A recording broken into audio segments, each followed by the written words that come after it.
যুক্তরাষ্ট্র ও ইরানের মধ্যে দ্বিতীয় দফা আলোচনা এই সপ্তাহে বা আগামী সপ্তাহের শুরুতে অনুষ্ঠিত হতে পারে। তবে ঠিক কোথায় এই বৈঠক হতে পারে তা নিয়ে আন্তর্জাতিক বিভিন্ন সংবাদ মাধ্যমে ভিন্ন ভিন্ন তথ্য উপস্থাপিত হয়েছে। পাকিস্তানে ইরানি দূতাবাসের এক মুখপাত্রের বরাত দিয়ে মঙ্গলবার বার্তা সংস্থা রয়টার্সের এক প্রতিবেদনে দ্বিতীয় দফা বৈঠকের বিষয়টি নিশ্চিত করা হয়েছে। এদিকে পাকিস্তানের প্রতিরক্ষা মন্ত্রী খাজা মোহাম্মদ আসিফ জানিয়েছেন, দুই দেশের মধ্যে সরাসরি আলোচনা খুব শীঘ্রই হতে পারে। তবে আল জাজিরা ও অ্যাসোসিয়েট প্রেস জানিয়েছে, এখনও বৈঠকের নির্দিষ্ট তারিখ ও স্থান চূড়ান্ত হয়নি। সম্ভাব্য ভেন্যু হিসেবে ইসলামাবাদের পাশাপাশি সুইজারল্যান্ডের জেনেভার নাম আলোচনায় রয়েছে। এছাড়া ব্লুমবার্গের এক প্রতিবেদনে বলা হয়েছে, দ্বিতীয় দফা আলোচনার ক্ষেত্রে তুরস্ক এবং মিশর সম্ভাব্য আয়োজক হতে পারে।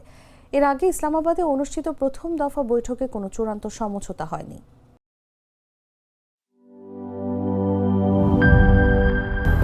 200-র বেশি সার্ভিস ও ফিচারে লেনদেনের সব বিকাশ অ্যাপে সম্ভব।